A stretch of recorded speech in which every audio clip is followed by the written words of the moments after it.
Hi everyone, welcome to Granny J Clay. Today we are going to have a video on how to vein some leaves, and in doing so then making that leaf into a necklace. It should be fun. So I'm going to start out by just showing you the kind of clay I'm going to use. We're going to get right to it. So let me just adjust my camera for a second.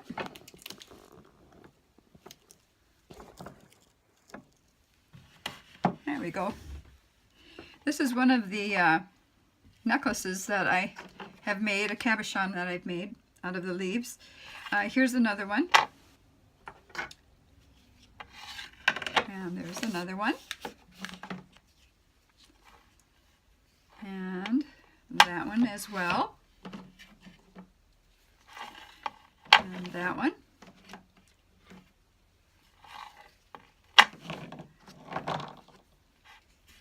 So as you can see, you can do many things with the leaf that we're going to learn how to make today. All right, let's get started. I'm going to move some of these back over here so they're out of my way. And then I'm going to show you the clay that I'm using today. Generally, I use Primo Sculpey, but today I'm going to be using Sculpey 3. I'm going to use Granny Smith green, and this, I've already opened this one. This is Pearl, Sculpey 3 Pearl. They're softer than the Primo clay. And you can use either really, but I just happen to have these and I just love the green and the pearl together, and green is really popular right now. So let me show you what we're going to do before we do it. This is the leaf we're going to make today. Isn't that pretty? Hopefully you can see that pretty clearly. As you can see, it has veining in it. And what I use to do that is something that I learned from Patricia Roberts Thompson. I ordered over the internet one of these leaf veiners, and Patricia used it in one of her videos. And by the way, you absolutely have to go see her videos because she is amazing. She's just amazing. She just put out another video a few days ago that had to do with napkin transfers, and I have done a little bit of that. I've been playing with it, and I will show you some of that if I have time at the end of the video, but she is very good at it. So she has taught me so many things. I'm also going to show you this. I think I showed you in one video this steel bar. It's like a steel bar of soap, and she was the one that showed that on one of her videos as well. And so I ordered that off the internet too, and it's for burnishing your clay. Originally, the steel bar of soap is to really wash your hands and get smelly smells off of it, like onion and garlic and so forth. But this you use for burnishing your clay. So I just wanted to give her credit for teaching me about those two things, and they become something I use a lot, and I'm just so thankful for them because they're very handy. All right, another thing I'm going to use are these cutters. If you can see the cutter, that's kind of a leaf shape. This is from Ateco, A-T-E-C-O, not sure how to pronounce it. But again, these particular cutters do not have any seams in it, and they're just wonderful. The other ones that I showed you before were Fat Daddy-O's, but these are not. These are Ateco, A-T-E-C-O. It says they're made in China, come out of Glen Grove, New York. So these are very good. I only have this set, this particular set in these, but I use those all the time as well. So today what we're going to do now is we are going to take our clay, and I'm going to use my blade that I showed you before, and I'm going to just cut 1/4 of this away from the bar of clay. And then what I'm going to do, I told you how conditioning is very, very, very important to do with clay, because if you don't condition it properly, your final piece will not turn out the way you want it to. It would break easily. You need to condition it, and sometimes you condition it in your hands, and sometimes you condition it on your pasta machine, which I told you about before, and that's going to be shown in another video. But today I'm going to take this and I'm just going to roll it in my hands, just as easy as this. Soft clay is a little bit easier to roll in your hands. Primo, sometimes you can roll it in your hands because it comes a little bit soft sometimes. However, most of the time I use my hands and the pasta machine, and sometimes I use my never knead. And I'm going to have a little video on my never knead sometime as well, which happens to be where my camera is hooked up right onto my never knead, so I can't show you that right now. So this is being conditioned and it's getting nice and warm. Now I'm going to take the pearl, and generally I would do the lighter color first so that if a color came off onto my hands, I wouldn't transfer it to the lighter clay. However, we're going to blend these clays a little bit. We're going to marble them so we get this look. We want to have that look. Isn't that pretty? All right, let me show you how you do that. Let's just take these two, put them side by side, and then you're just going to take them and twist them like that. Just twist them together. Twist, twist, roll. Okay, then I push it together a little bit, and then I just bend it, and I'm going to twist it some more. So it gets a little bit of a marbled effect in the final product. And I'm going to roll it. Okay. One more time. You don't want these to completely blend together. Now if you wanted more green in your clay, just add a little bit more green to it than you do the pearl color. If you want more pearl color, add a little more pearl color. But I'm doing half and half here. All right, now I've got that ready. Now what I'm going to do is just flatten it a little bit. Very soft. Not quite like Primo. And then I'm going to take it, I'm just preparing it to run it through the pasta machine quickly on the lowest setting, which for me is 0 actually on my Atlas 180. And it's going to look like that. Isn't that pretty? Then I'm going to take my cutter. I chose a rather large size cutter here. I think you know what, I'm going to go grab one that's maybe just a little bit smaller. Yeah, that's the one I actually used.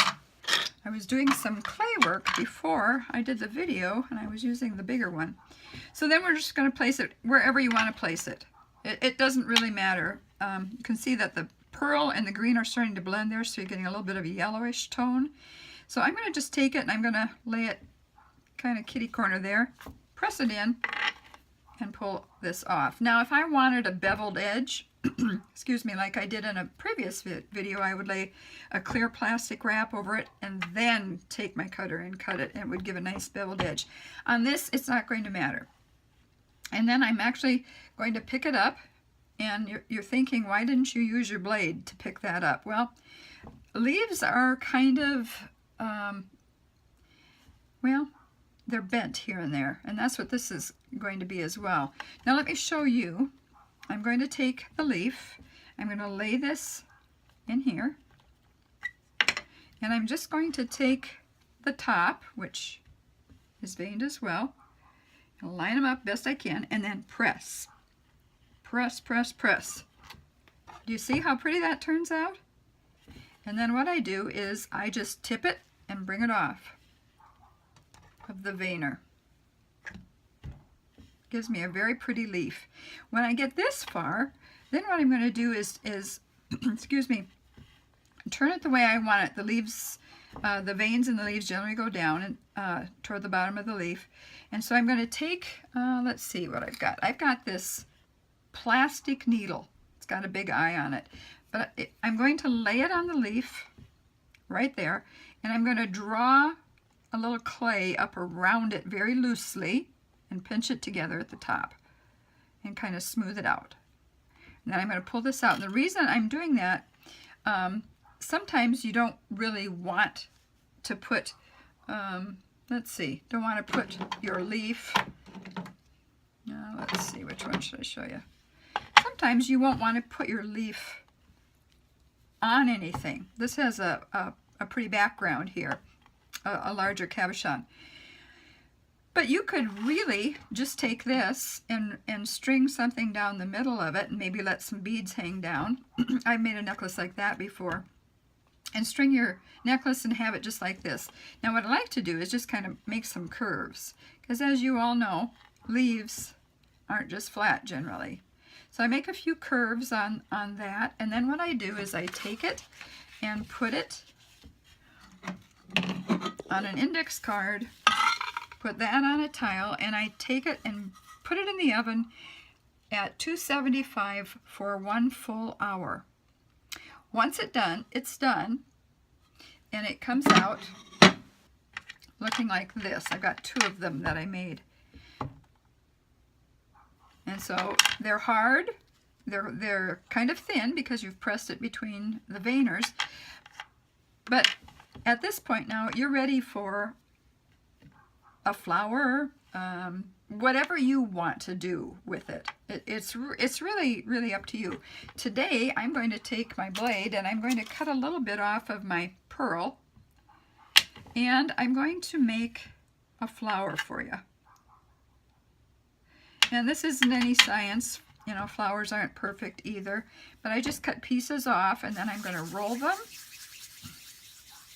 This particular flower, let's see, is going to look somewhat similar to this flower. All right, so what I'm going to do now is I'm just going to take it and I'm going to lay my finger alongside of it and make it look like kind of like a little cone. Then I'm going to flatten it. You see how I did that? Kind of looks like a teardrop. And then I'm going to take a toothpick. Most of you have toothpicks. I have other tools I could use, but since you all have toothpicks, I'm going to take it like this, and I'm going to turn it my way, and I'm just going to start at the top and draw it down. Start at the top, draw it down. Start at the top, draw it down. Kind of looks like a shell, doesn't it? Yeah. All right. Let me turn that around so you can see it. And that's going to be 1 petal for the flower. I generally make 5. So, and don't make all your petals to be the same size.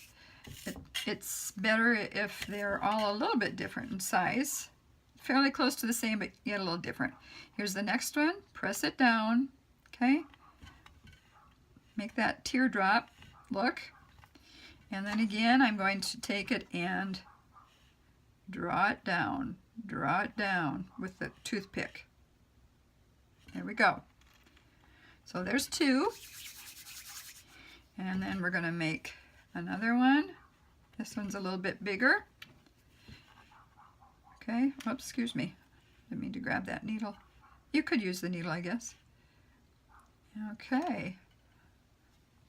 There's 3. Now I just need a couple more pieces.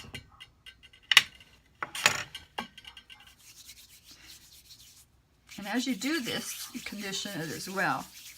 It's nice if they're not quite as conditioned as the clay in your leaf, because they're going to have the leaf to lean on and to lay on and to support it.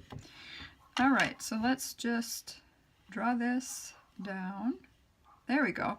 I don't know if you can hear my dogs outside, but they're barking like crazy. Sorry about that. My husband isn't home, so I had to put him outside while I did this. Those of you with pets will understand. This will be my last one. One more, and we'll pull it down, down, and down. Now, before you put it on your leaf, you can kind of put it together and see what it's going to look like. Okay? Kind of like that. And then what I'm going to do is take my blade. Now this is fairly big for this particular leaf, but that's all right. You can kind of push it in a little bit, push it in, bring it down, push it in, and I think you're just kind of trying it out. I didn't put any of my Genesis on yet. I taught you about this in one of my other videos, but this is what helps stick this raw clay to this clay that's already been baked. And then once I bake it, it'll be on there for good. So I'm going to add a little bit of my Genesis, which I told you before, it looks a little bit like Vaseline. It's a little whiter.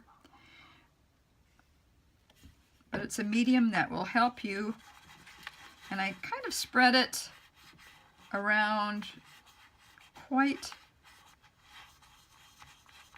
far because I don't know how far this is going to reach when I finally get the petal where I want it.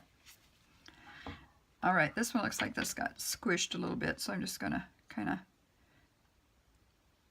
there we go. Go back that way and that way. And that one got squished with my hand too. You can, you know, that's just the nice thing about clay.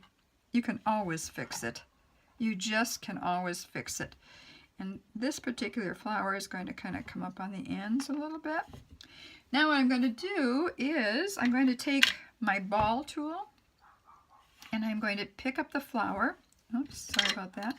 Pick up the flower and I'm going to take this and I'm going to decide, I have to look at it once, right where I want it. And I think about right there would be good. And I just press it down. And I want it to look a little loose on there. I don't want it to sit completely flat. I want to have a little movement to it. So that's where I'm going to place it. And sometimes I use a different color to put in the middle. Today I want to put a little green in the middle. So this is what I'll do with that. I'm going to take my green clay, or my granny apple color clay, and I'm going to just, I'm going to take, yeah, just lay it right in there. Isn't that pretty? But to even make it better, take your toothpick now and just start poking at it a little bit, okay? And that attaches it a little bit more, but it also makes it look a little bit more realistic. Kind of like there's pollen in the middle or something. So just take your time and do some pricking to the clay. And there you have it. Isn't that pretty? And really it's not that hard at all. And you can choose the colors that you want to use for your necklace. I want to show you the one that I have on. Let me just take it off so you can see it. I made this one with one of my other leaves. There you go. Hopefully you can see that. Move that out of the way. But that turned out really nice. I just finished this one off today. I added a closure on the end that I haven't used before. Kind of a hook and eye closure, and I really like it. It's just really nice. These are things that we can get into down the road, but just so you know that all of this right here is clay. These are not. The beads are not. The beads are glass beads. So that's one way of finishing off your necklace. Now I'm going to go take this and I'm going to set this on an index card and then put it on a tile. And I'm going to stick it in my oven, and as I do that, I'll put it on a cookie sheet. And then I'm going to put a tin baking pan over it so it doesn't burn. I'm going to cook it at 275, again, for 1 hour. And I don't know if you're wondering if it hurts to rebake this one. No, it just makes it stronger. The more you bake it, the stronger it is. So that's my video for today. I hope you enjoyed it, and I hope you'll join me next Friday for my next video. Again, thank you, and bless each and every one of you. Have a great day.